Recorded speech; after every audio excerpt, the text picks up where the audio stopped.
All right, welcome to this week's show, the Crazy Gentleman Podcast. I'm your host, Crazy Gentleman, and this week's show is brought to you by Bare Knuckle Performance, bareknuckleperformance.com, home of the highest quality parts for your Harley Davidson and custom motorcycles. I feel like I'm in a fucking train station right now. Yeah, hit him up, man. Paul's got it. He's got all the goods. And shout out to Sam and Mike. Those guys are working their asses off, always cranking those parts out. And killer bikes. On Instagram and I think now X. Social media platforms. Also, Simbita custom knives on Instagram. Hit him up for the world's finest hunting and outdoor knives. SimbitaCustomKnives.com. Who else, dude? Lexan-Moto.com. Hit up Lexan Moto for the highest quality audio inside your helmet. We all just went for a ride. I was listening to tunes with Lexan.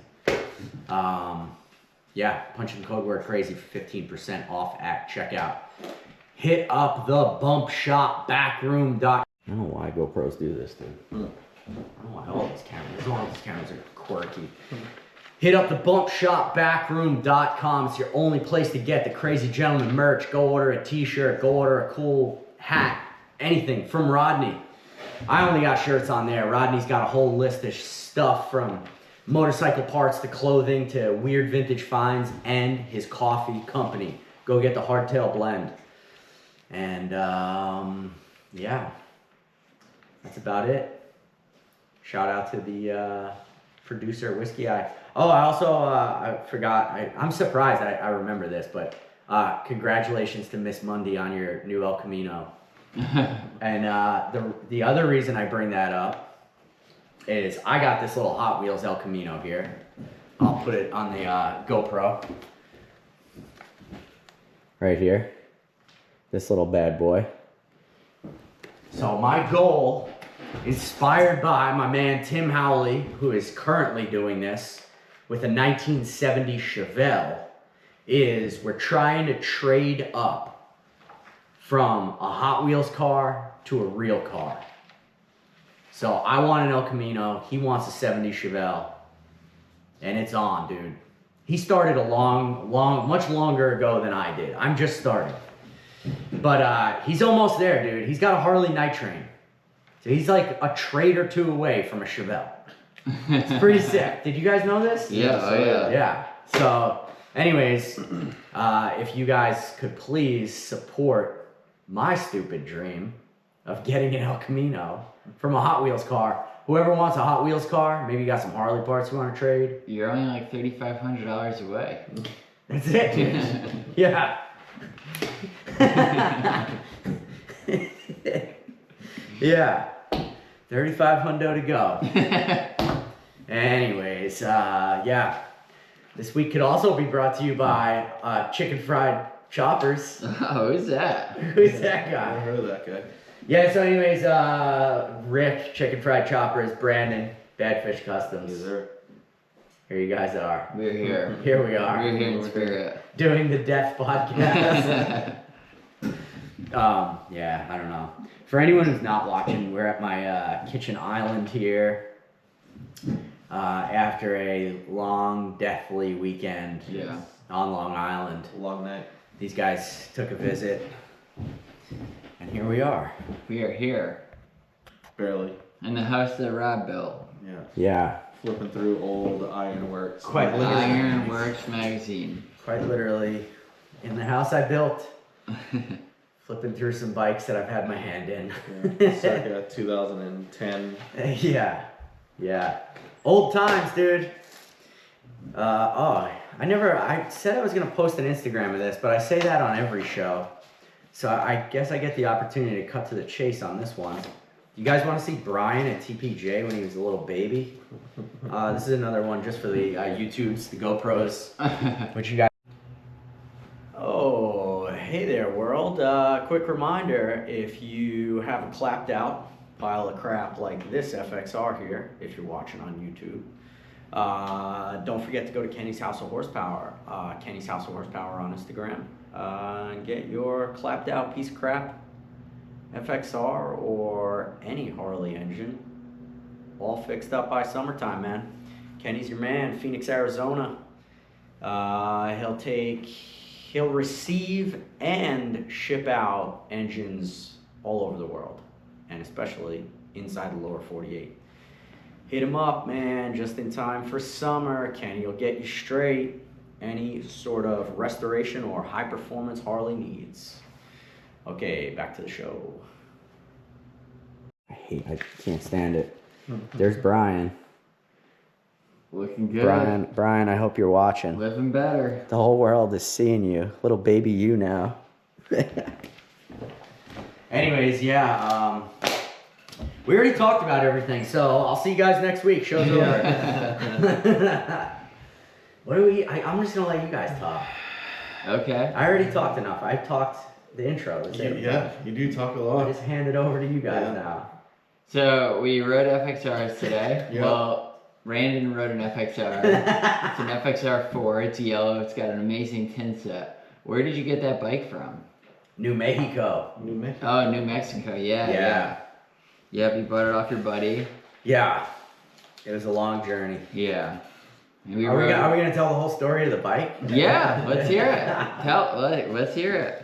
So I was in I was out in New Mexico, amongst other places, on a road trip out west a few years back, about 5 years ago, and a bunch of us rode up to our friend Spencer's house in New Mexico, and he had just got this yellow FXR4, and I saw it, and I was like, I know this guy has quite a bit of bikes too, some really awesome bikes.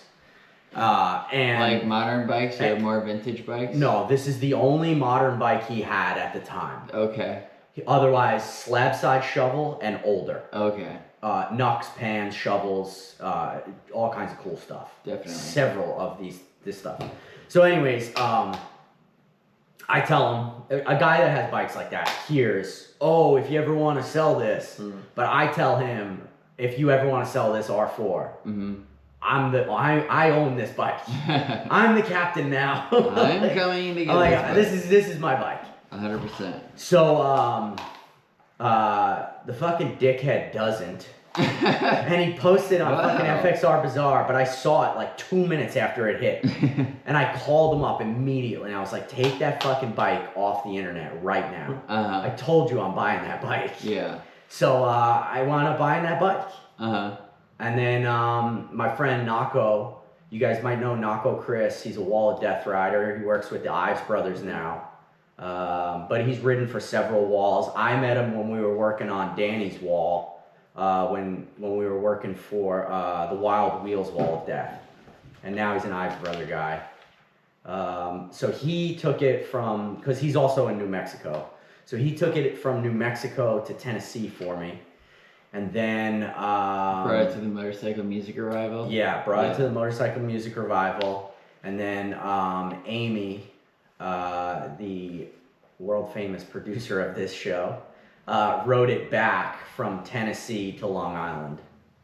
And now it's here. I only did all of that legwork to get that bike across the country.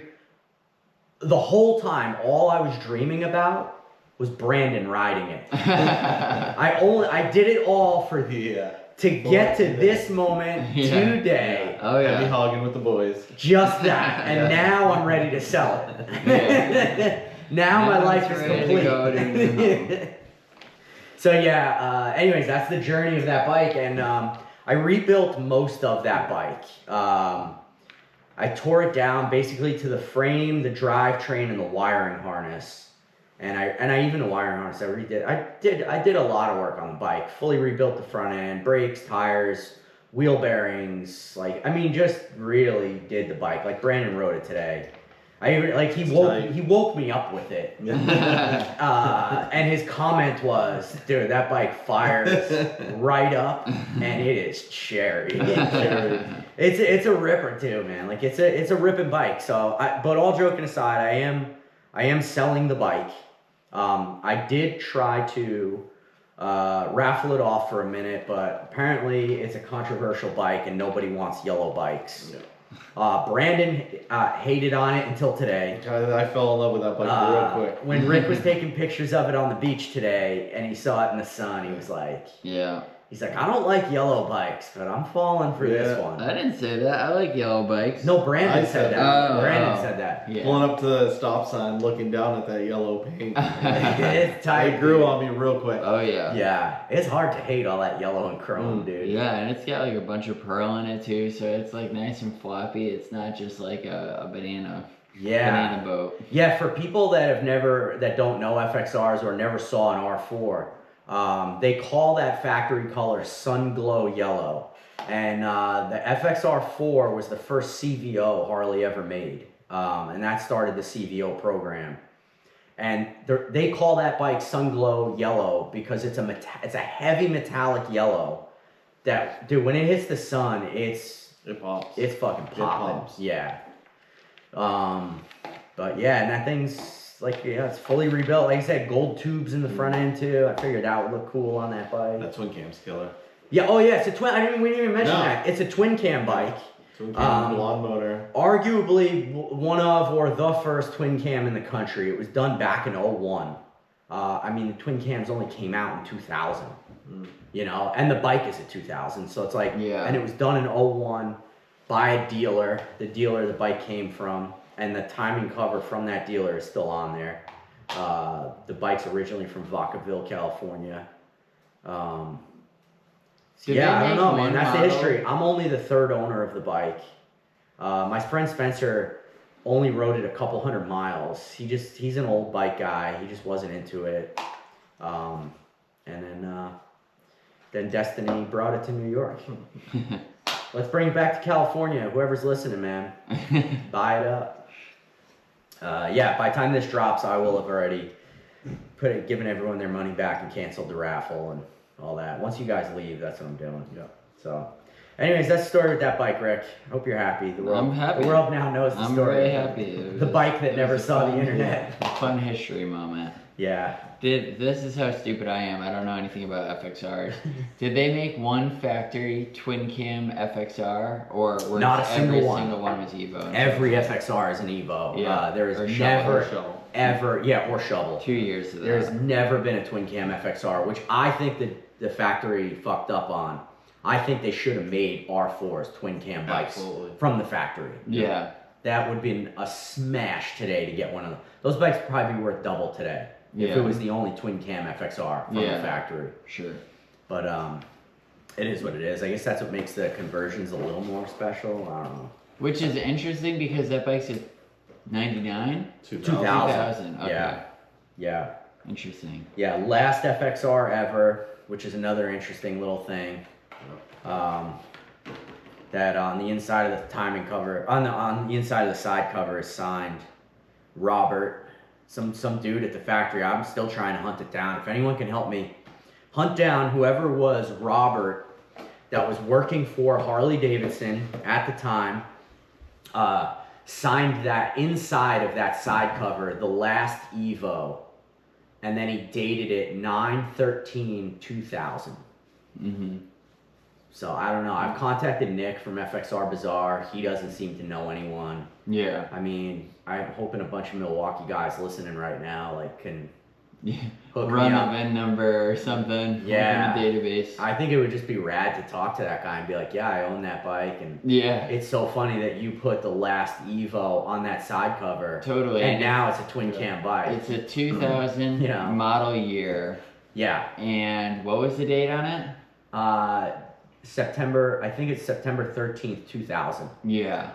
I don't know when they actually stopped producing and building them. I don't know, man. Yeah. I don't know the story behind it. I want to know. Yeah, I'd be curious to see like when the last ones like came off the line that model year to kind of give you like a frame of reference. Right. Or is Robert the guy at the shop that twin cam swapped it like later on in 2000, like that same year?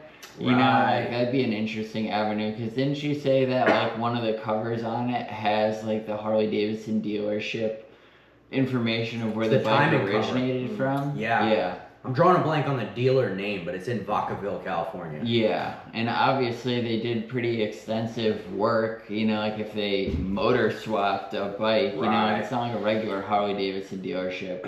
Yeah, Where and they're that's the doing, other like, thing too. Little touchy factory. It's for people that know the twin cam swaps.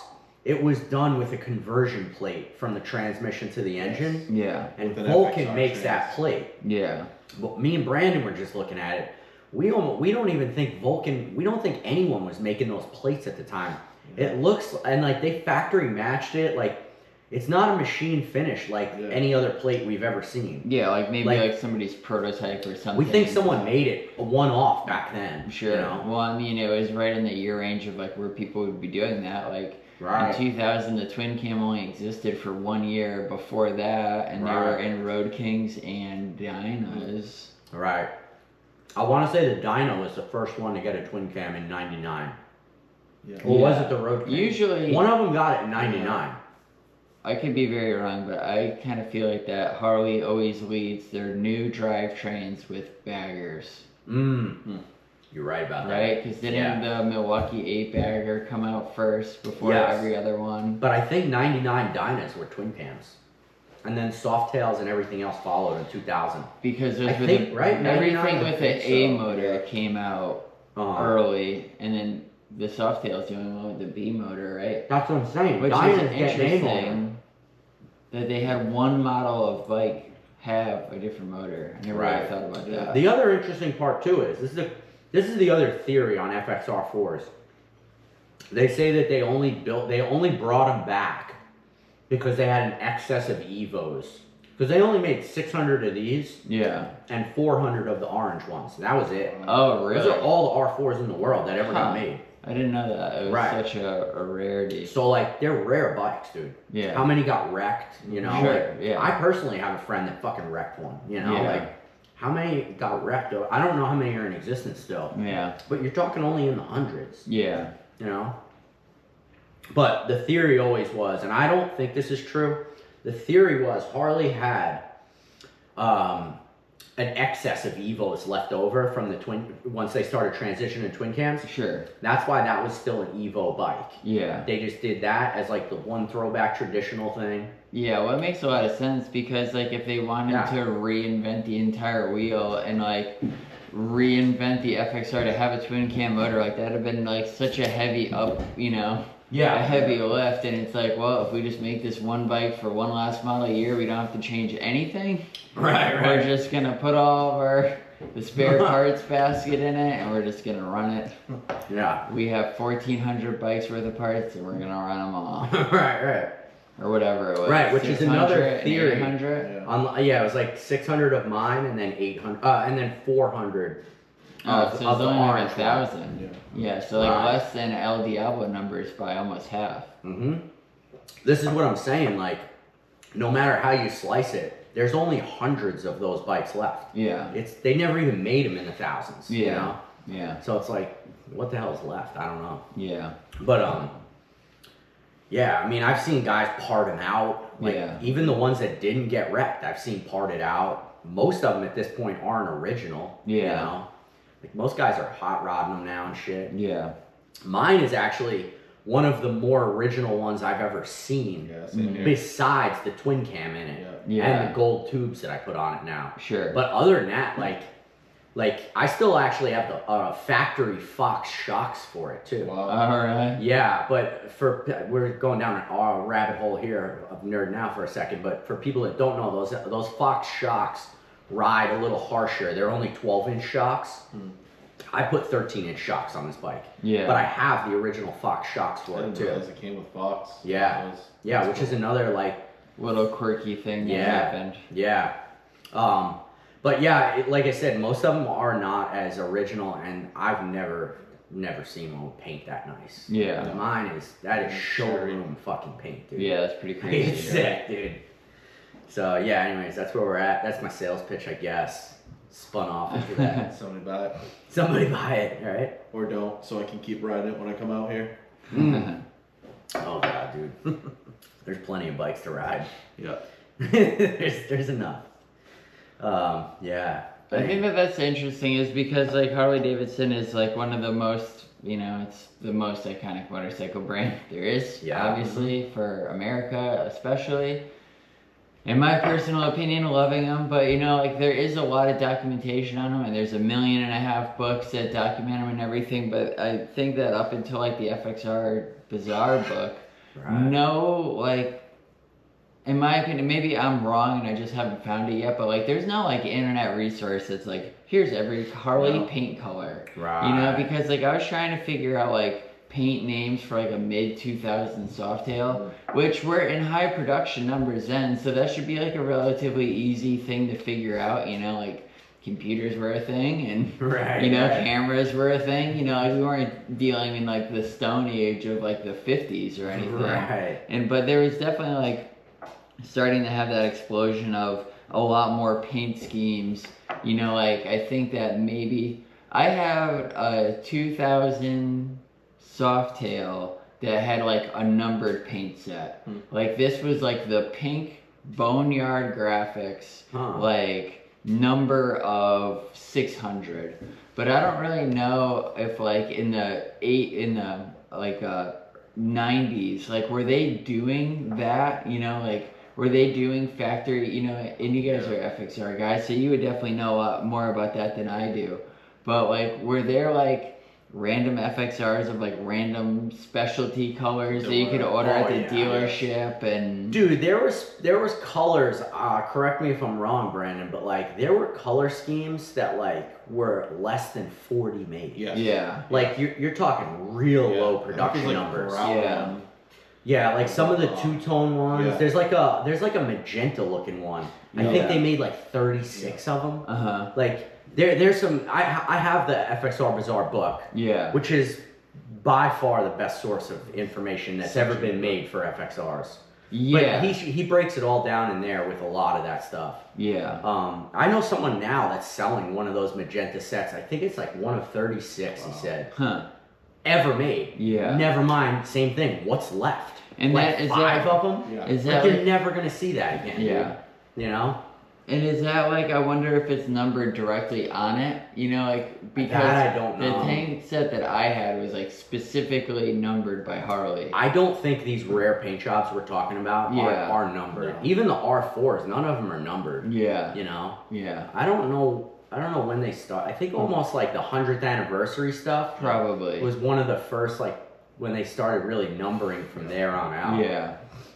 I think they realized the power of actually putting the numbers on the bike, how that correlates to sales, because everyone thinks they have something special at that point. And I mean, in some cases they definitely do. In some cases, like it could be a hitter, it could not be, but like I went to a Harley Davidson dealership in Indianapolis a couple weeks ago, and we were thumbing through some of the live wire stuff, which I know isn't really piquing anybody's interest at all right now. But it was pretty cool because they had like one of the original live wires there, and it has like a special badge on the gas tank, and it says First Strike. And it's got like, like lightning bolts on it.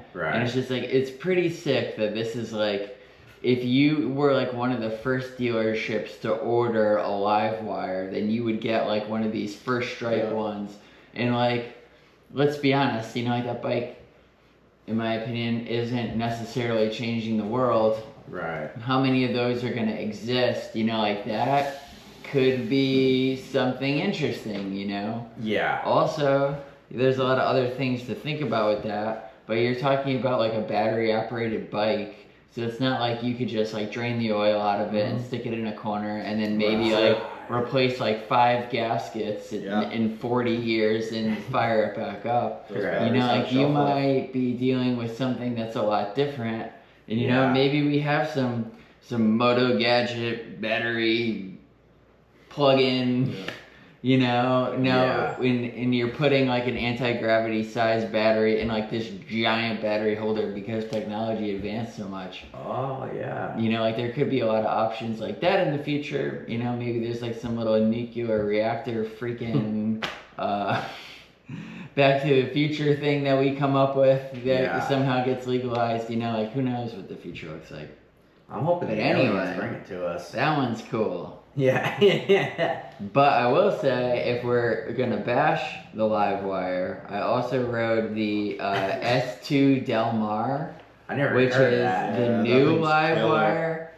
And if you're gonna ride something, go ride that thing at a dealership because it is like a weapon, a Really? weaponized Harley Davidson. Like You rode one too? No, they're I really saw the small. pictures of it. They're really light. It's set up like a And dirt they're bike. It's fast. got dual 19s on it, and the thing is gone. And Damn. they are very fun.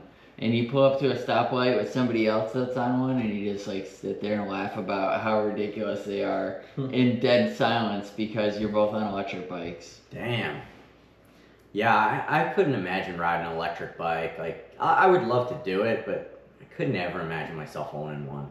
Yeah, I mean, it definitely changed my viewpoint a little bit on it because it's like they're fun. Yeah. You know what I mean? And you could really be an asshole on a different level Yeah. because Stealth mode. you're in doing stealth it mode. in silence. You know what I mean? Dude, I don't need any more Yeah. reasons to be an asshole. Well, like, I'm not trying to out this dude that we were riding these bikes with, but we were going at a maximum rated speed in a very residential neighborhood, and it really wasn't raising any red flags to anybody. You know? Damn. Dude, I do hear a lot of awesome feedback from guys I know that have ridden electric dirt bikes on, Yeah. on dirt tracks. Oh yeah. They're like, dude, it's wild. Like, the torque you get out of corners and like, Instant pull. and you're just Yeah. doing it silent. They say all you hear is that chain, Yeah. and that's it. Yeah. Crazy, man. There's something there, you know, like I don't think that we have it quite figured out yet, you know, Yeah. but it's a lane. And at the very least, I think that it's an indication that, like, even if the future looks a lot different than what we're used to, it's not going to be any less fun. Right. We'll figure it out. We'll figure it I mean, out. we'll be having fun. Yeah. That's a promise. Yeah, there's still a huge potential of hurting yourself out there, you know, it's not like they're taking any of the fun out of it. One thing's for sure, Rick. Tomorrow is going to be a bit different. Tomorrow's going to be a different day. Tomorrow's gonna be a different day. Yeah. Yeah. Dude. I don't know. I feel like, does it matter if we talk about this weekend? We went to got way Pat's too house. fucking drunk last night. Yeah. We had some of the best pizza Long Island has to offer. That was delicious. Yeah, it did blow your guys' minds. That with the was taste buds. that was Stayed up way excellent. too late. We seen Yeah, one I agree. Patrick Infante of Saddleman Seats. Oh yeah, dude. He's got a very nice large size TV in his garage, and he gave us the rundown of all of their latest products, and yeah. really gave us like a nice brand rep Yeah. version of you know what's coming out of their factories, and it looks very appealing for sure. Mm-hmm. We did get a heavy Saddleman pitch last night. We did. It was great. I like it. It You was know? cool to go down some of those rabbit holes. Yeah, though. because like I feel like I get lost in like the mid '90s sometimes, you know, and it's like if somebody wants to sit there and tell me about motorcycles, I am more than happy to just sit and listen. So you want to light off on me about like actual suspension components or like Right. you know like battery setups, you know, that are installed in like the correct charging system bikes. I'm here for it. Tell me. I want to know. Right. I'm stupid. Tell me about the new blue foam that's in Saddleman seats. Yeah. Not the black phone. Yeah, no, not the black foam. Not that Explain anymore. to me what sintered and non-sintered brake pads are, because in my opinion, Ugh. they're either $60 or $30, and there's one that I'm gonna buy, and Right. it's the cheap one. Right. Every time. Yeah. No, it was rad, and it was you for the first time, Rick, that saw fueling 4-valve heads too. Right? Yeah, never seen them. That was very cool. Yeah. Yeah, I'm glad that he pulled those out because they're aggressive, and you know, like those aren't around. You know, how many sets of those do you think exist out in the wild? I don't know. They had to be extremely expensive brand new. I might be screwing this up, but Paul will let me know. That supercharged FXR that Paul just built, that 124, Uh-huh. I believe that has 4-valve heads I on it. believe you're correct. Yeah. Yeah.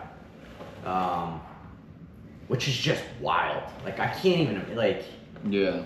When I spoke to him last, he just said, like, he cranked it quick in first and second, and he said it's the most rowdy bike that he's ever ridden. I want to hear it. Like, and he's obviously ridden a lot of fucking sick bikes. Oh, sure, absolutely. He said it was just insane. Yeah. Like, he just... I mean, that could also be the supercharger too, is hanging off the side of it. Yeah, but I mean, that's what I mean. Yeah. Like, I'm not just saying because of the heads, but Yeah. all together, I mean, it's a supercharged 124. Like, hot rod to the max, No dude. need for Yeah. that. Yeah. No need at all. Yeah, crazy, dude. I think that I would very much prefer to be his size and weight on a bike like that versus That's my all. 6'4", 180 pounds on the best day, not putting any type of pressure on that rear tire. Oh, yeah. Oh, dude, I'd light that thing up from fucking here to St. Louis, man. Yeah, that'd be wild. Dude, you get into that R4 a little bit? That thing will light, that thing will light up the tire. Yeah. I let her eat a few times. I was trying to pull on you. Dude, it comes on It at does. 3,500. It does. It's hard. like sluggish, and then all of a sudden it turns on and Oh it my pulls. god, dude. Thing's When it cool. starts pulling, it takes you, dude. It takes you by surprise because it just feels like a normal Yes. fucking engine. And then it fucking comes into that range where those cams are dialed for, and it's just like, holy shit, dude. The thing just surprises you. Yeah.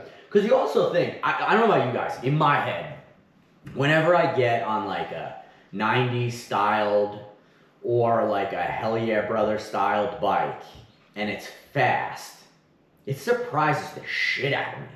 Because you just think of those bikes as like slow, like old daddy bikes. Slugs. Not that you think of that one like that, but like in my head, I just think of it like a 90s Hulk Hogan bike. Yep. And that motherfucker turns on, dude. You're like, where did this come from? Hulk Hogan, you took steroids today.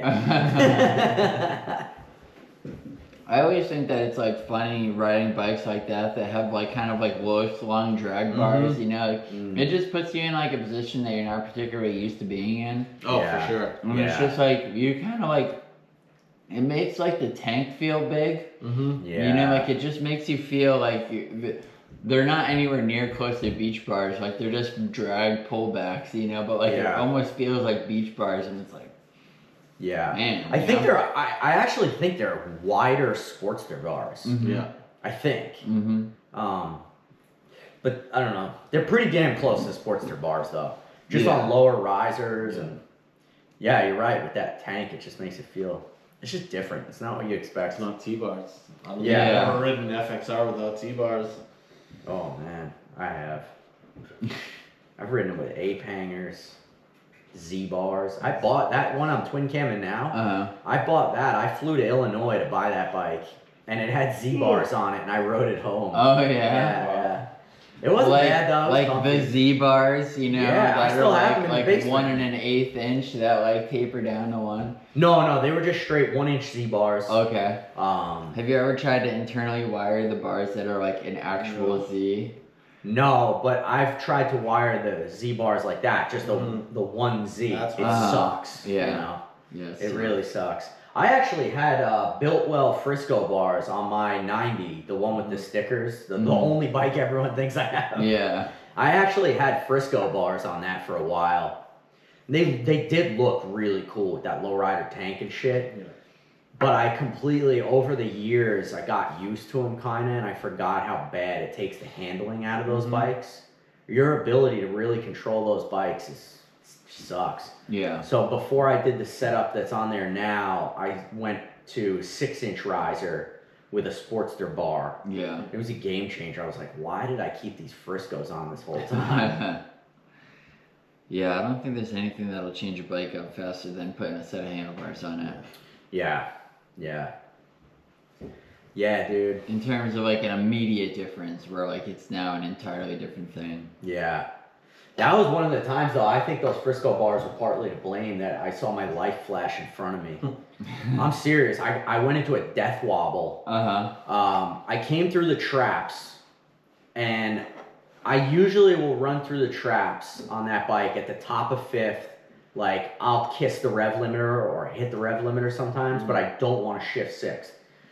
So on that particular pass, I pulled sixth gear, And even after I came through the traps, I'm like, fuck it, I want to stay in it. I'm an idiot. I don't even have a speedo on the bike. But in my head, I'm like, I want to see how fast I can go. Yeah. And a few times on the street, I took that bike cranked out in 6th gear before. Yeah. This story I'm telling too is with your engine on it. That engine that's in your bike now. And I had that motherfucker flat out, dude. I came good way through 6th. Not topped out, but eventually, dude, the wall's coming and you got to hit the brakes. Yeah. But before I had a chance, in my head, I was thinking about rolling out of the throttle any second now. Yeah. And then the motherfucker went into a death wobble, dude. It sucks. I hate that. And like my friend Dan was videoing, Yeah. but he just cut it out and put the video on the time and all that, you know? But he said, dude, when you went into that wobble, like the whole, cause dude, you got a picture. It was like the fastest street bike there that day. And it's fucking, I'm wheeling clean through the 60-foot mark. Like, on this wacky looking bike. Yeah. And, so everyone's eyes were on me. He said that when the fucking bike went into that wobble, the whole crowd just went, whoa! Like I thought I was putting it down, dude. I saw my life flash in front of me. I'm guessing I was doing north of 160. Oh my god. I've done almost 170 on the street. Really? Next to other bikes, other street bikes. Like imagine raging fast like that on that bike next to an R1, dude. Yeah. Like, and they're not pulling ahead of you. Like we're running, dude. Like So I'm guessing at that time I was in that 160 range. Like I've had the bike up faster than that. Yeah. But I'm guessing those Frisco bars were a handful to ride like that, dude. Like, yeah. it was not T-bars, I'll tell you that. I think the only thing that I'd be interested in even considering riding that fast would be like maybe a Pan America. Yeah. You know, like that's the only bike that I feel like something dialed from the factory. Probably. Not something I built. Yeah, definitely not something. Dude, like sub I've done 90 miles an hour on anything that I've built. You know, maybe 80. I almost did 190 on my R1. And I could tell you which one feels scarier at 170. Yeah. It's a Harley. Yeah. It's fucking scary, dude. That is a bet. And the R1 is not scary. Oh, you yeah, know? I bet. Yeah. I bet, especially Good in the times. street. But one of my dreams is I want to do 200 on an FXR at Bonneville. That's one of my dreams. It's been a dream forever, man. More than doable. Gearing. And, I always said I wanted to do it on that 90, the one I'm talking about with this death wobble. Yeah. I'll tell you the other reason I think that could have death wobbled also at the time. I wasn't running Dyna beads yet. Yeah. And I've had that bike up that fast again plenty of times. I think the Dyna beads are the fucking bee's knees, dude. Sure. But anyways, I always said I want to do 200 on the 90, the one that everyone knows. Yeah. And now that I'm M8ing it, like I was telling you, it's going to be a wild child. And those guys that are giving me advice, they're building 2 land speed FXR M8s now. Sure. So I definitely want to be one of the guys that does it, man. Yeah. Except I'm going to do it a lot different. Yeah, and I don't want to spill it on the podcast, but what I'm talking about, they all recommend that I don't do it. So makes me want to do it even more. So we'll see. But yeah, I don't know. I feel like I'm talking more than I ever have on a podcast. You guys need to talk. We're having a good time. My allergies are killing me. I just took Sudafed. Yeah, That made me feel even worse. Now I feel like I need a nap. The prime podcast time is certainly surpassed, Brandon. Yeah. Oh yeah, for sure. I'm about 48 hours too late for prime podcasting, Brandon. I've checked out. Let's talk pie in the sky stuff. Let's do some like speculation. I'm already talking about doing 200 on a some twin dream carb. machines. Yeah, nice. Yeah, on a twin carb M8. It's gonna that M8 in the back room is the one I'm doing it with. Yeah. That's happening, dude. Yeah. Like the puzzle pieces are going. Oh yeah, you already got the whole drivetrain. You got a frame downstairs waiting for something. Yeah, I got the trees down. I got a lot of bad boy shit downstairs. You saw those trees down there? Yeah. Yeah, it's gonna be a ride, dude. Yeah. I was telling him about the wheel, like, you know, it's gonna be a bad ride, dude. Yeah. I can't wait. After this twin cam, that's gonna be the next one. As soon as I'm in this new house, I'm gonna. That's gonna be the first project. Is M8 fire breathing fucking dragon, dude. Yeah. It's crazy. I think my favorite part about motorcycling is just getting to spend different times on different bikes. You know, like I spend a lot of time like flipping stuff around, you know, like getting that Kawasaki police bike. Right. You know, and like that just sends my interest into just trying more stuff. You know, like I don't know. I've never ridden a street bike. You know, Oh, like yeah, we were talking about probably, this. I mean, dead serious, probably the fastest motorcycle I've ever ridden is your Lowrider S, like basically bone stock? Yeah. Or does it have a cam in it? No. Like that's probably legit, probably the fastest motorcycle I've ever ridden. Damn. You know, just I mean, because it's fast. I don't ride new bikes, you know, like I think the newest motorcycle I've ever owned was probably a 2002. Really? Oh, yeah, that's true. So I just figured, though, so I don't have any frame of reference, but like I've never ridden a street bike. Like I would have loved like just a Gixxer, like an old 90s street bike, you know, just something stupid. Yeah. Like I'm like itching to get back into like vintage dirt bike stuff. Like I love, you know, like little restoration projects, and you know, like I'd love to get like a Bull Taco and race that. Or I thought you had one. Or you had a Husky. I had a Husqvarna. Right. 1980 WR 250. Damn. Yeah, that was a very fun bike. Dude, it kills me. I ran out of time and the weather was shit yesterday, so we got screwed on riding anyway. But yeah, totally.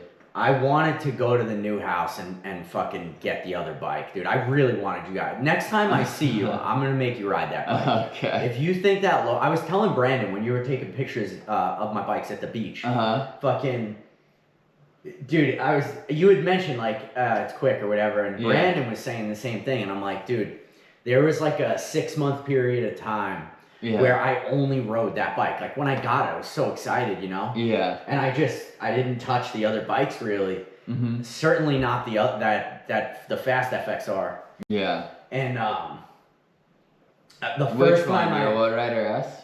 Yeah, this bike you rode today versus the bike with the stickers. Sure.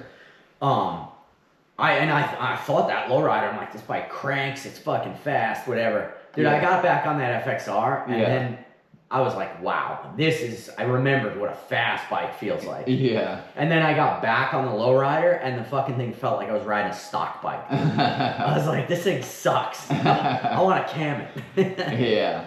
But no, those M8s are fucking powerhouses. But like, it's just butter smooth, and you know, like like even like how far like Harley Davidson shifting has come. Yeah. You know, like to me, the pinnacle of like shifting is like an Evo Sportster 5-speed. Right. You know, like especially if you ever like mess around with like a turtle top. Yeah. You know, like mid-80s 4-speed. You know, it's just like God. Yeah. You couldn't shift into gear like if you had to, if your life depended on it. You know, like. Yeah, it feels like a Model A, dude. Yeah, and that thing, it's just like, it's so butter smooth when you click all the way down, like you get like a nice, you know, like it has, like it doesn't feel like you're ruining anything, like it feels like it's like made to go past. Yeah, honestly, Harley really nailed it with those M8s. Yeah, like, I mean, I say they're the best thing they've ever built since the FXR. Yeah. I mean, they're hard to hate. Like, they're hard to hate, man.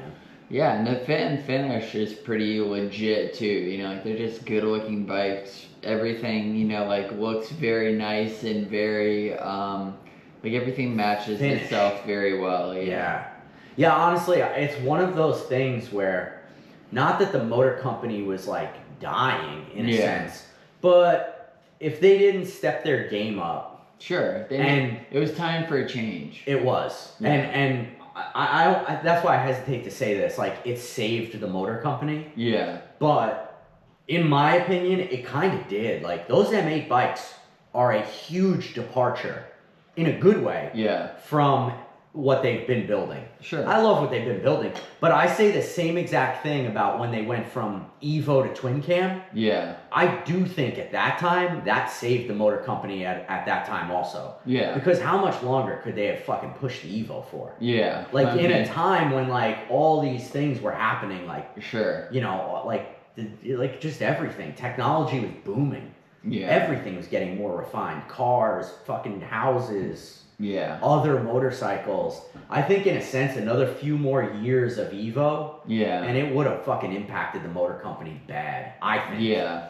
It wouldn't have put them out of business, but I think it would have really impacted things. Yeah. I think the same thing about the M8s. Like, I think the M8s kind of like were another thing that like it kept Harley relevant, let's say. Yeah. You know, like really kept them in the game.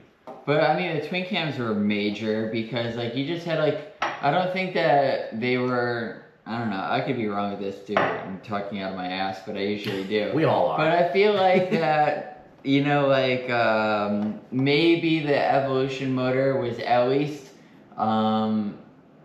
you know, like it was just around longer, so people already knew how to make power out of it, right? Yeah. Whereas like the twin cams, like I feel like that there's like a limit of how much power you could get out of a twin cam before you hit like a wall where you have to spend a tremendous amount of money. You're right to about get an amount of power out of it that like the M8 blows away off the line, you know, like off the factory floor. Yes. You know, like Yeah. it's pretty crazy, you know? So I think that like Evolution was like the motor that, you know, gave Harley power. They had like a huge customizability to them, you know, like they were reliable. But then the twin cam like really maximized reliability. And the M8 is where they figured out reliability and power at the same time. Yeah, for sure. You know, like For sure. I think that that was the one that kind of brought it all together. Yeah. Yeah. From what I could tell. Yeah. And having ever ridden exactly one of them ever. This was your first M8 for also? probably 15 minutes. No shit. Yeah, I've never ridden an M8 before. Oh, wow. No. Oh, that's crazy. Yeah, they're wild. Dude, I took that thing, this is before I had a tune on it. The year I took it to EDR. I stopped at the Fast Life campout. Yeah. And I forgot the fucking kid's name. We follow each other on Instagram too. Oh god damn it. I don't remember his name. I'm not gonna. But anyways, we went for a beer run. From Adam Sandoval's place to town, which is like whatever, 15 minutes or whatever. Yeah. He was on an M8, I was on an M8. Dude, both of us. Yeah. So those bikes are speed limited at 120 from the factory. Yeah. We fucking held it pinned out Yeah. from K River all the way to town at my 120, dude. Passing fucking cars the whole time, listening to the bike just Yeah. bounce off the speed limiter. Yeah. That's hilarious. It don't have a limiter in it now that it's tuned, but like, Yeah. dude, I'll never forget that ride, dude. Like, oh my Yeah. god, it was so fun. Those M8s they're fucking awesome, dude. Yeah. They're so awesome. It was funny because my first cross country trip was in 2021 when me, you, and Amy were all in Mexico together for El Diablo run. Right. And the original plan was that me, you, and Amy were gonna ride home across country together. Oh, And I was on a Sportster, like a stock. Well, it was built up a little bit, but nothing too crazy. Right. And I'm riding it, and I'm like, Amy's on a brand new Lowrider S. I think that you were on your that was the even year. newer Lowrider S Yeah, she had the Lowrider S Dyna with twin the dual cam. shock. Yes. Yeah. I was on that's the bike that's the year that I stopped at the Fast Life to this story I just told you. Yeah. I was on this bike. You were on your way to Mexico. Yeah. Yeah. And I'm just like, how in the universe, like, they're gonna hate it, you know? Because, like, I'm on such a slow bike, like, I have to stop every, like, 65 miles playing it safe, you know, with, like, gas stops across I-10, you know, across the entire bottom of the country. Oh, yeah, you missed one and you're out of gas. Yeah, and I was just, like, I was so worked up about how I'm gonna, like, how much of an inconvenience I'm gonna be to you guys. And I'm just like, I just don't understand how they can ride motorcycles so fast, you know? Like, 80 miles an hour to me feels like, you know, like I'm like holding on for dear life. Yeah. And then even just like after riding that bike today, it's just like, oh yeah, I could 100% understand how you could be screaming across the country in triple digit numbers. It's this thing is on in first and second gear. Yeah. You know, like I can't even imagine, like how smooth it is at like max RPM. Yeah. Those M8s are so smooth and so easy to do it. Yeah. You'll start off trying to do 70 and just like you're just on the road. Yeah. Dude, you'll look down sometimes and be like, I'm doing 95. Yeah. And you don't feel like you're going any faster than 70. Yeah. It's crazy, man. I also know that I'm very well aware that I'm 6 years behind the curve of being interested in Harley Davidson's Milwaukee 8 motor. That's probably screaming new technology. About halfway through its life cycle already. You're right. But it's pretty sick. It is neat.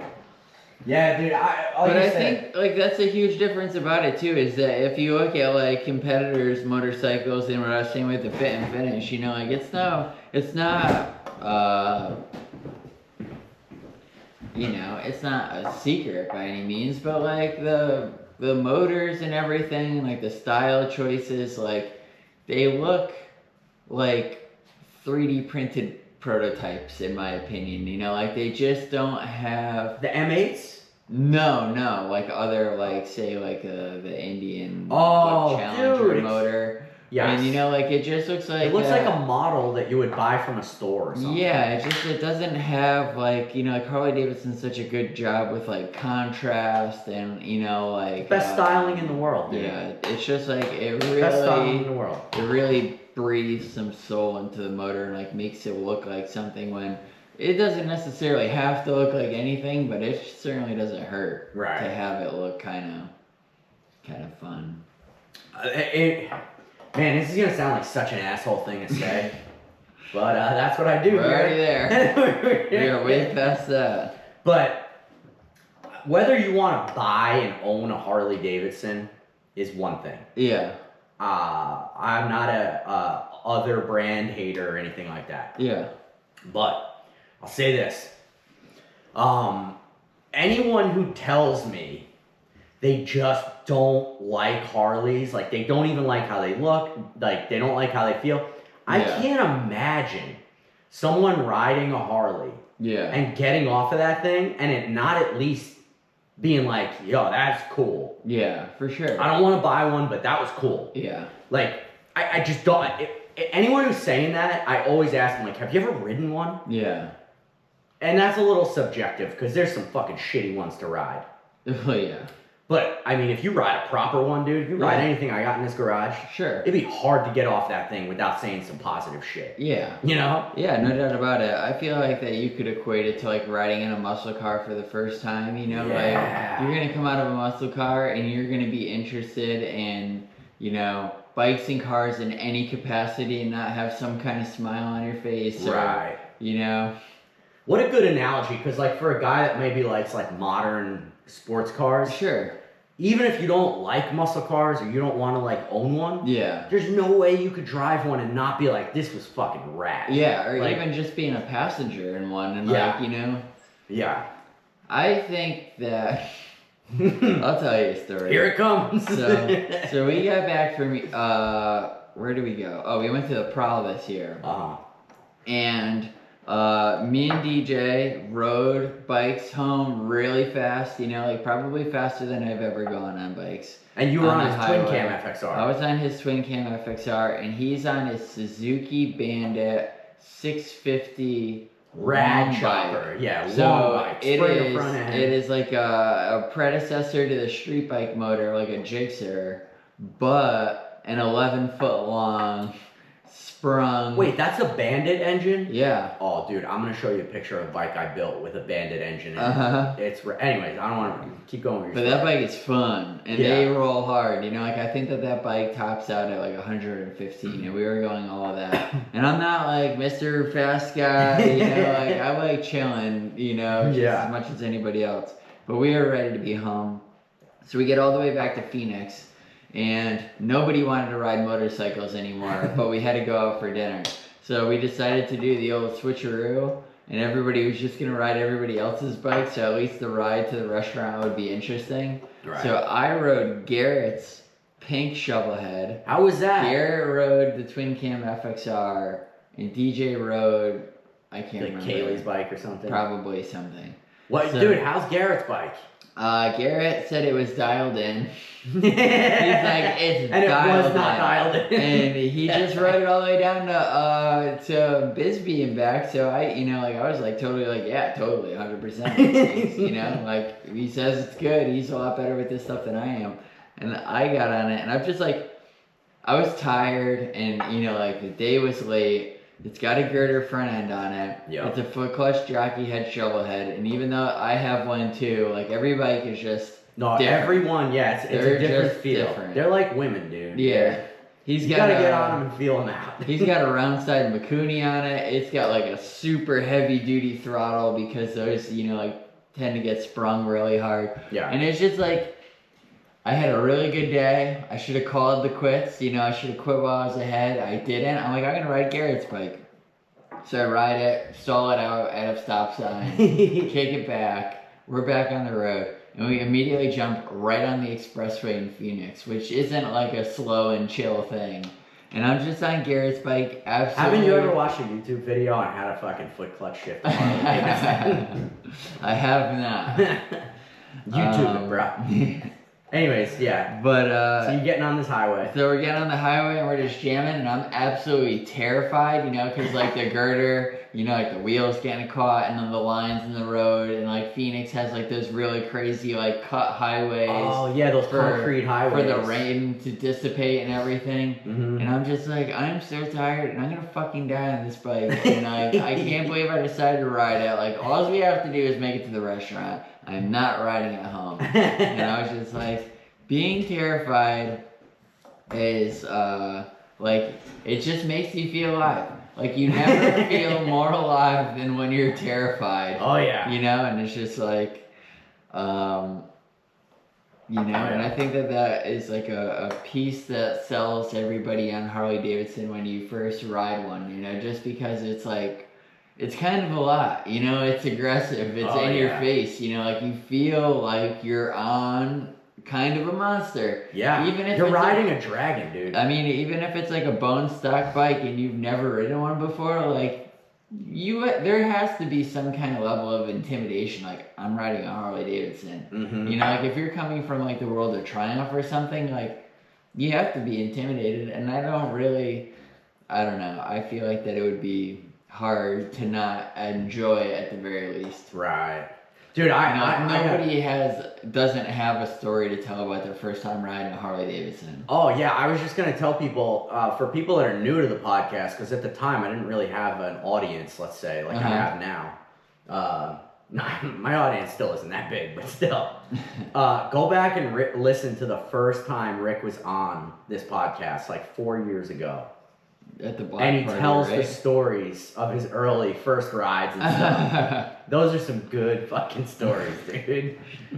Yeah, it's crazy just how much. And also, here's a fun fact for you listeners. Me and Rick have a matching tattoo of the 100th Laconia. I don't have a sticker here at the table, but we had stickers made up. It's a caricature kind of me, like the Monopoly man, like the gentleman, and Rick as a chicken. And it's us on this tattoo. Anyways, Rick showed us a picture yesterday of his, what was that, a Road King? No, that was a Heritage Softail. He had, his first Harley was a purple Heritage Softail. And he's a baby on this thing, dude.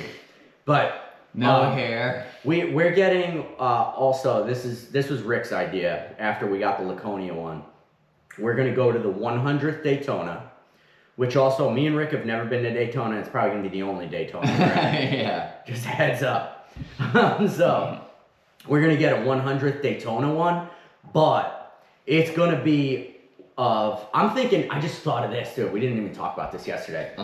It's going to be Rick as a baby on that purple Heritage, and I think I should be sitting bitch on it. I think that should be the tattoo. Right? I hear Brandon laughing over there. Brandon, what happened, dude? You just can't handle it? I can't. Yeah, Brandon had a rough one, dude. It's so heavy on my stomach. Alright. What year Daytona is it this year?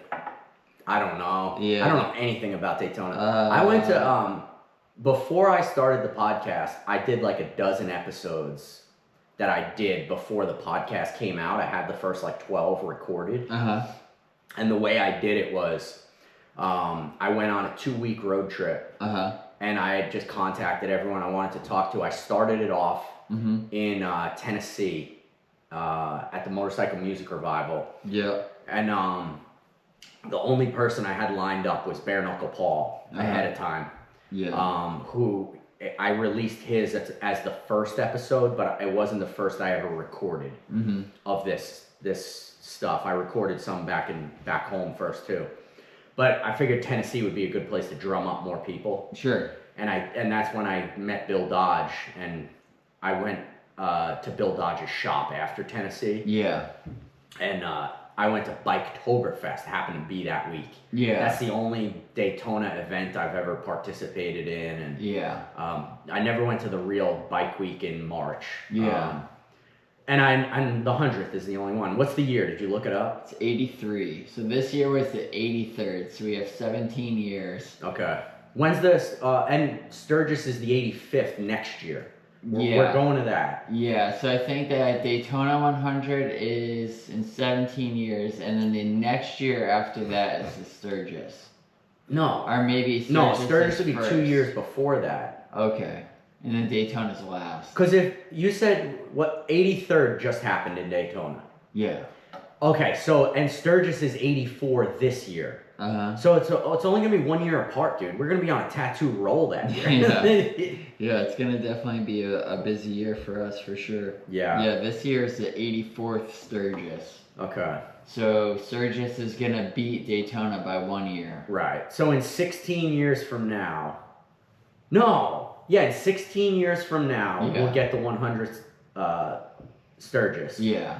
And then so if you this is how bad we are at math. If you have a kid this year, they probably will have a driving permit. Right. By the time we make this pipe Dude, dream I reality. do want to have a kid, and it would be rad to bring him to those 100ths. Yeah. Because they'll be like 15, 16. Sure, 100%. That's old blow enough that to kid's remember mind, that. dude. Yeah.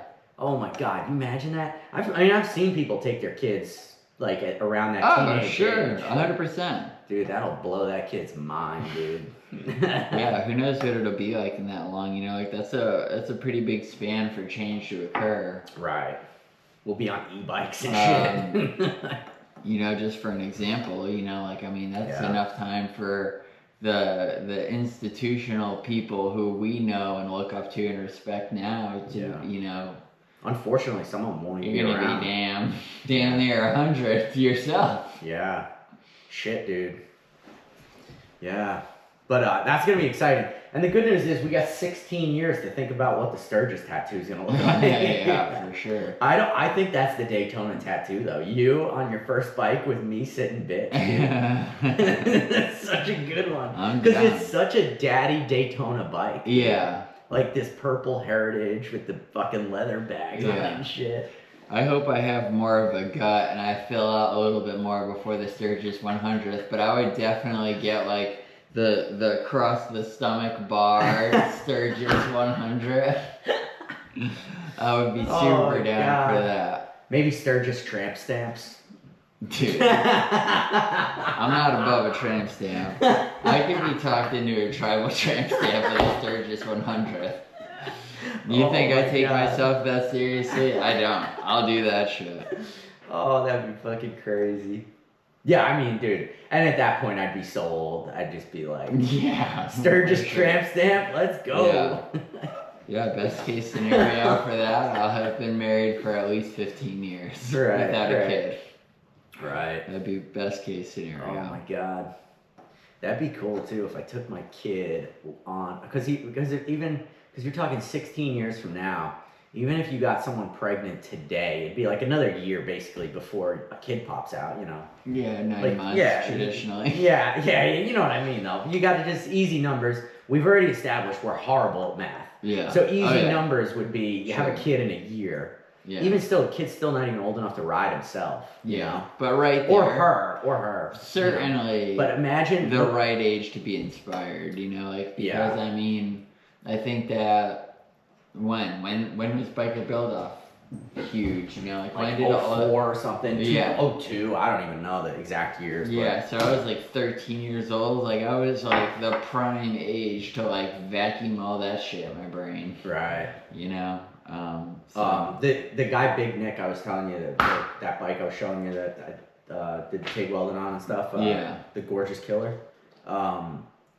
Me and him were really, really close when he was on Long Island before he moved to California, and he had every single one recorded on VHS. Dude. He had all those. And we watched those things so many times in his garage. Dude. Yeah.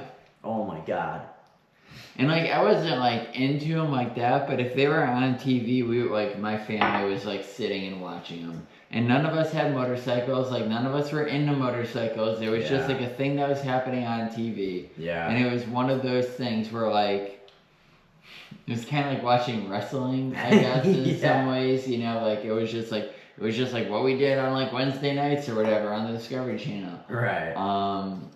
But yeah, I mean, it wasn't probably for like another 15 years after that I even accidentally kind of ended up with a motorcycle and then rode it and enjoyed it, you know? So it's interesting that like, just because you're not into it and just because like, it does leave a mark on you in some way, you know, like I didn't grow up racing dirt bikes, like we weren't around, we had mini bikes, you know, so that was like the closest, and we weren't like chomping on the bit to customize those or, you know, get welders or anything, but like that show at that time just was like enough to like seed our brains for the future. Yeah.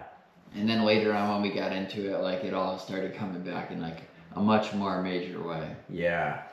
Yeah, you're a bit younger than me. Like I was already an adult. Like I was already riding motorcycles. You were already when at those the shows age came to like afford some equipment. Yeah. I mean, I was already running welders and like I was already there. Yeah. Like cuz like in 02 I was 18 years old. Yeah.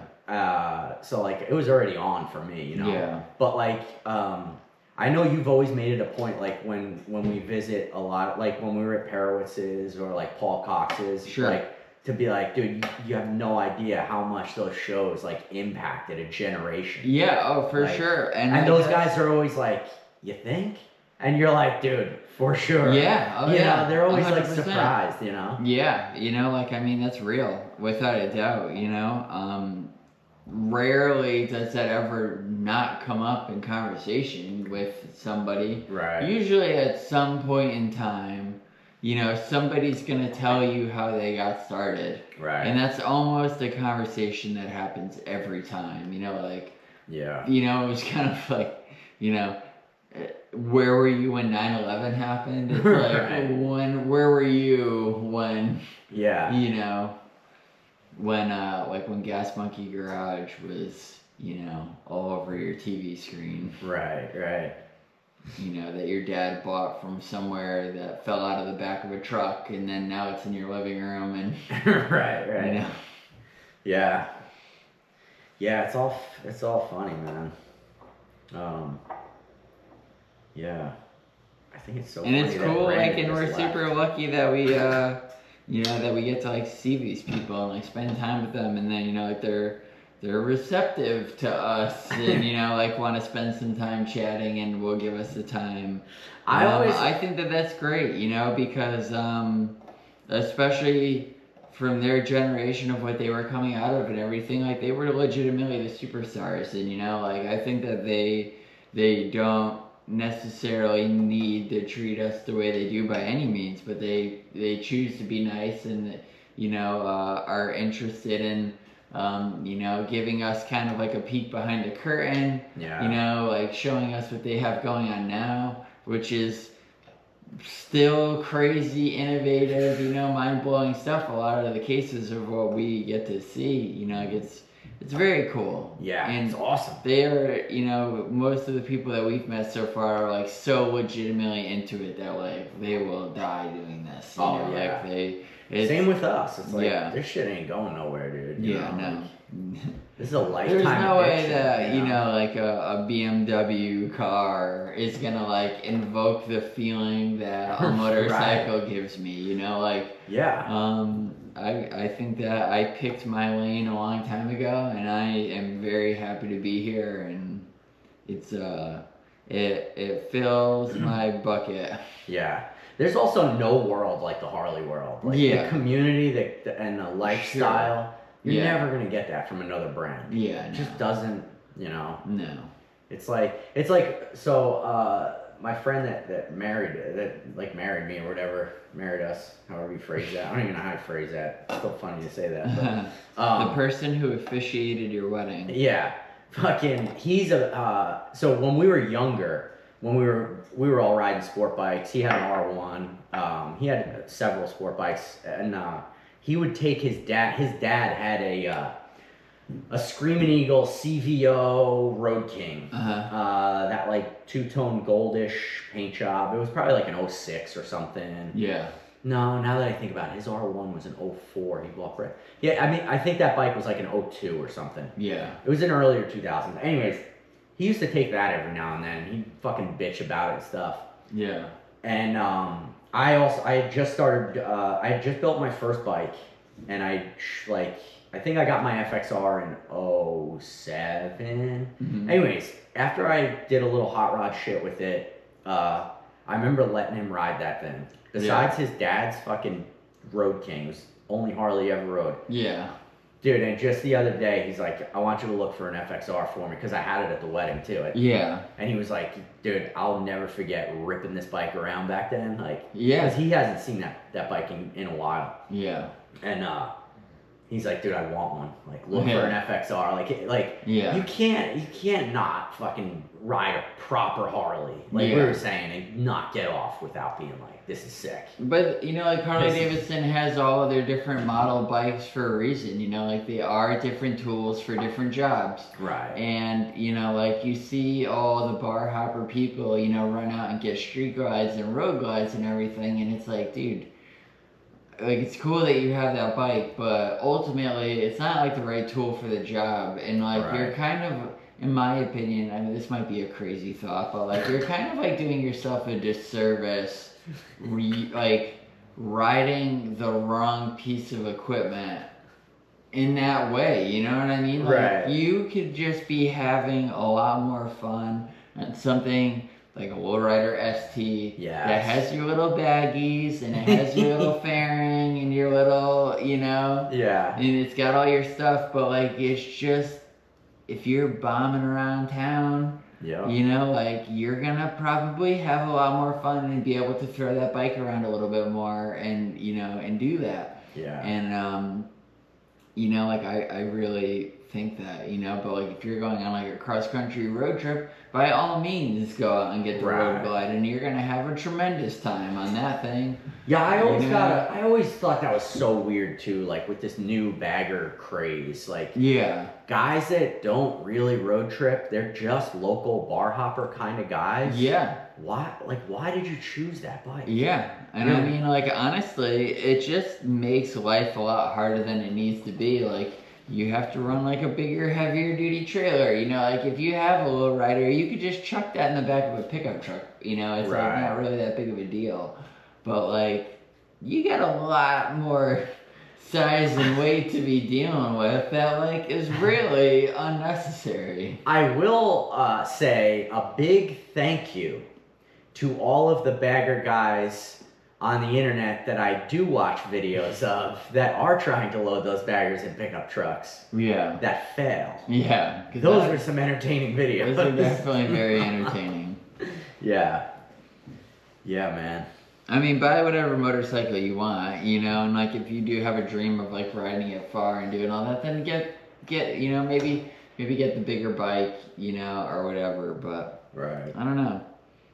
Like if you're gonna put somebody on a Harley Davidson to go ride around the block and everything, like are you gonna put them on an ultra classic? Because are they, like why start there? When you get started on this is the greatest sales pitch I've ever heard for the motor company. More fun.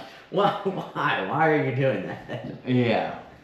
But just saying what your dad said, you know, like he rode, you know, the 06 and, Right. you know, that was big. And then he rode the FXR and he lights up. And it's like, yeah, because, you know, it's like putting on a good pair of pants. Yeah, yeah. You know, it's just like, this fits. Yeah. You know? Like, it's like going from whiskey to wine, dude. Like, you know, it's like, or well, the opposite when you go bagger to FXR, you know? Yeah. Dude, what do you think? This is like hard for both of us to predict because we fucking switch these bikes up like underwear. Yeah. We're going to Sturgis next year. What do you think you'll be riding? To Sturgis next year? Yeah. It could be anything. It could definitely be anything. I think that, I don't know, like I'd have to really think about it, but like something that I'd be really interested in riding a Sturgis. Yeah, sure. Dream situation in a year from now. What are you thinking? I don't know. I have some dreams to like ride like small displacement bikes across the country, like weird, you know. Pink scooters? Not pink scooters, not that small displacement, but you know. But just like, as weird. some kind of like Honda. Yeah. You know, just something stupid just to do it because I think it's funny. Wing? Think you're gonna get a wing? No, like a small, like a CL 350 or something, or a CB, you know, 550 or something. Yeah. Rick's gonna get a gold wing, and then right before Sturgis, instead of going to Sturgis, he's gonna call me and be like, "Bro, I'm canceling Sturgis. I'm going to the wing ding." Yeah. You ever hear that? Oh yeah. It's like the Sturgis for gold wings. Oh yeah, and it moves around. Like it's never... a different place every year. Yeah. Yep. Sick. Fucking good for him, you know. Like I respect it. But like I want to ride across the country on a rigid, you know, like that's on the list of things to do. Yeah. We were talking about that. But I don't know. I really do love Evo Sportsters. Yeah. And if I have to spend the rest of my life on one, I don't really think that I'd be upset about that. Like they're hard to hate. They are just so good at so many things and not dying, in my opinion. Yeah, except mine almost lighting on fire today. Yeah. There is that. Yeah, it's funny. I've owned every model Harley. Except for Ultra Classic, anything panhead and up. 1950 panhead's the earliest I've ever owned, and every model up except for I never owned a Sportster until this one. Yeah, you have a Road King? Yeah, huh. Dude, I had a Road King. I bought in the summer of, or like spring of. No, I bought the Road King. Yeah, I was gonna say the wrong year. I bought the Road King in the summer of 2016. And I already had my Dyna, and I like hotboyed the Dyna out. I went wild with it, and then I was doing a 30-day trip across country, which was supposed to be my first EDR. Yeah. And I hated the Road King so much that me and my girlfriend took the Dyna instead, which she was not happy about. Well, yeah. But I didn't care, man. I never liked that Road King. I can't. I don't like baggers. Like that whole platform is just like, even on the highway, I just like I'm not into them, man. Yeah. I had an Ultra Classic one time. Not an Ultra Classic, a Street Glide.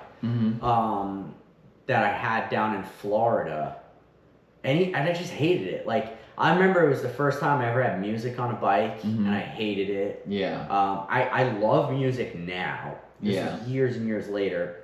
It had cruise control. I fucking hated that. Like I just like never. I don't know. I never liked baggers, dude. Like all the doodads, all like I've tried them all. Like I don't like them. Yeah. They're just not my thing. Yeah. You know, and the biggest thing I don't like about them is going back to what you said, is like here on Long Island, it's a suburbanish kind of area. Like we rode every road that we rode on today had like major curves and twists in it. You know, like even though it's like residential area, you know, for the most part, and like I would say like reasonably dense in terms of population. Yeah. Like the roads are pretty windy, you know, and I imagine that if you had a really big motorcycle, it would be a lot less enjoyable to Yeah. maneuver around town here. You know, like it would. That was my big gripe with them. You'd really Like, have to like. and we didn't even go into Move. town today. Like Yeah. we just did like the back roady stuff. But Yeah. like, dude, around town, they're just a fucking handful. Yeah, You know, and, and like, that's and where I you're and I getting am at a with smaller guy. the Like, right tool for the job. You know what I mean? Like yeah. they're not supposed to be in this neighborhood, in my opinion. You No. know? Like it's just. You're doing yourself an enjoyment disservice. Yeah, you know, You really like, you are. could have spent a lot less money and had a lot more fun. Yeah. Yeah. Which is like the opposite of what you want to do when you spend your money. Yeah, You know? yeah, for sure. But also speaking of that, I know we were going to try and keep this short, but we do have to talk about this. Yeah, Sportster Summer, baby. yeah, we're back at it. Yeah. Brandon, did you want to get your disabled ass off the couch and come back in here for the Sportster Summer convo? You don't have to, I'm just saying. It might help a little. Me and Rick are really carrying the team here. Try to rally. Excuse. Brandon even has his Sportster hat on, dude. Sportster hat. Yeah. Oh. Sportster hat, Sick Sportster, FXI triangle. Sportsters have a triangle. Yeah, somewhere in there. They're there. You know what I never really understood is that why nobody ever shortened like a FXR frame and jammed a Sportster in there. I don't know, maybe No, they have. someone's done it. Yeah, there's a local guy. There's a dude who did it. Uh-huh. Yeah. Rhode Island guy. Oh, is I that the can't guy think with of the his name. Indian gas tank? I don't know. No. I feel like I've seen it before. I don't know the guy he's talking about. Yeah, there's a guy, he's a Rhode Island guy, younger kid did it. His old man has been into bikes for years and years. My dad knows him, he's good friends with the dude. How much more awesome did the bike get? Reliable. No, but I'm serious. Like that lighter, is it a lighter drivetrain at all? Oh yeah, for sure. Yeah, I mean, it must have felt awesome. Yeah, an Evo Sportster for sure, all Yeah. aluminum. Well, I don't know. I don't know, man. I mean, I don't know. I don't know what they weigh pound for pound. I mean, I know what an Evo engine alone weighs, but I like, know that I don't know what the whole drivetrain package is. Factory Evo Sportster weighs 100 pounds less than a dyno. Really? Yeah. Okay. That's interesting. Huh. I'll tell you right now, I have it in my notes. I bet you that my FXR, that 90, I guarantee it's lighter than most Sportsters out there. I'll tell you right now, I got the weights of a couple of my bikes. Where do you, how do you figure that? My friend has race car scales. Oh, okay. Yeah. But yeah, Sportster Summer, man. I don't know. What's the deal? We're excited to do it. It's going to be the best year yet for sure. This is year number 3. We've certainly figured out a real lot of things over the last couple of years about fine tuning and, you know, kind of, I think that we spent the last 2 years kind of pushing our limits to see how far we could go. Mm-hmm. So we have a pretty good gauge of where we actually want to be in terms of like making it fun and realistic expectations. yeah, exactly. Right. And you know, being able to go out there and hammer down some off-road miles without feeling like, you know, you just ran a marathon and you have to do another one tomorrow morning. Yeah. Right.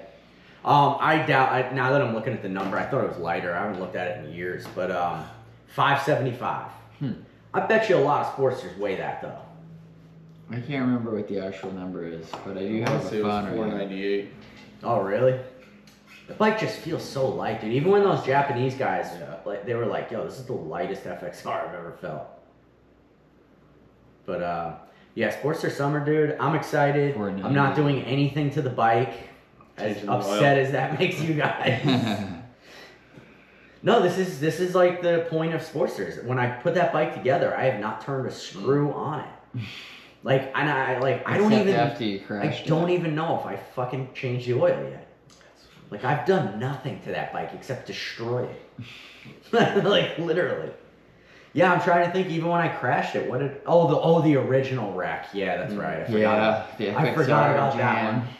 Yeah, well, besides that, I don't count that. The We can't FXR count that, Van dude. Jam. Yeah. Yeah, Sportster Summer for anyone who wants to do it. You got the dates, Rick? I do. It's June 6th to 8th in Wellsboro, Pennsylvania. Yep. That's where the start is. We are staying at the same hotel that we stayed last year, the Penwells Hotel. I thought we were going across the street or something. There's the Penwells Lodge and there's the Penwells Hotel. I think that we stayed at the hotel last year, and this year we're gonna stay at the lodge because it has a pool. And that's really important to Tim for some reason. Yeah. No comment. Sure hope he brings his bathing suit. Oh yeah, dude. I hope he brings a Speedo. I hope he doesn't. Tim, please bring a Speedo, dude. Please. That'd be a statement.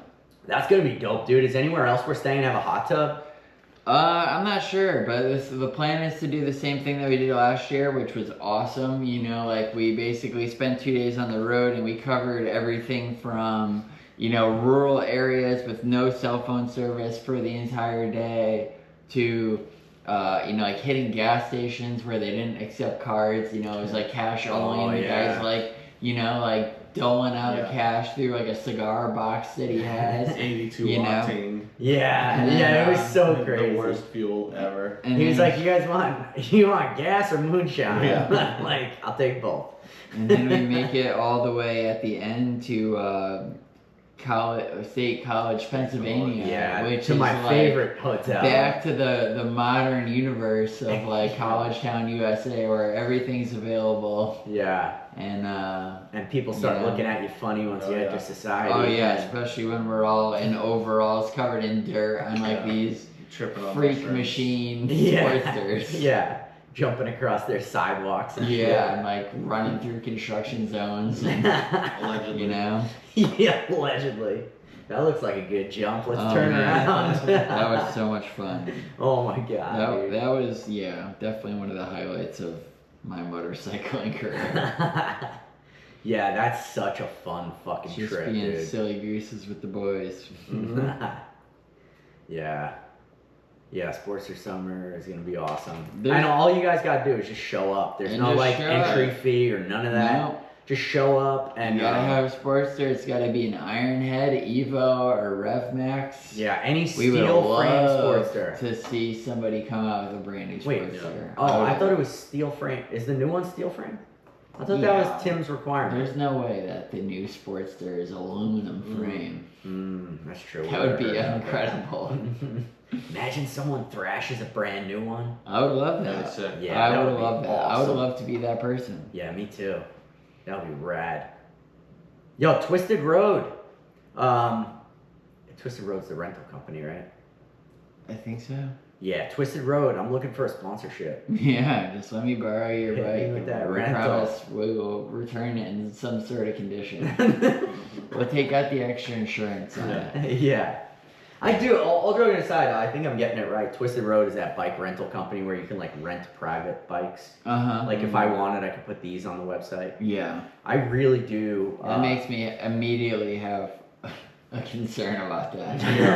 Because the bikes that we're renting are like your bikes. I can't put normal people on those bikes, dude. No. But no, you don't have to be a part of it. You could just rent bikes from them. Yeah. Like I don't have to give my bikes up. Sure. I'm just saying that's how it works. Though private people put their bikes on the site Yeah. for you to rent. And I would love if someone has a Twisted Road. If someone knows someone at Twisted Road, I would love to talk to them. Like for this lifestyle I live, I'd be a perfect brand ambassador for them. Yeah. For Like sure. I fly all over the country at this point, but I borrow friends' bikes or like I'll usually leave a bike somewhere in the country. Yeah. Like Twisted Road would change my life, dude. Yeah.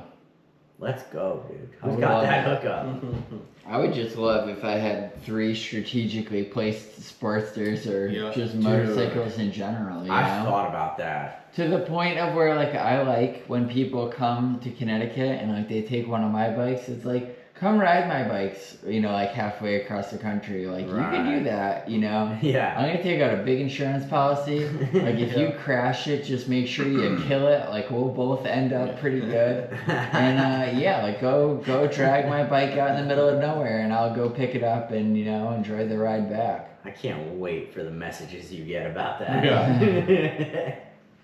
What's his name? Fucking when Astro Man was on here, him and fucking Fat Man gave their address out because they thought it'd be funny for people to. Dude, people were sending them like hot dogs and random stickers. my God. I swear to God, dude. That's amazing. Yeah. So hit up Rick if you want to fucking wreck one of his bikes, dude. Yeah.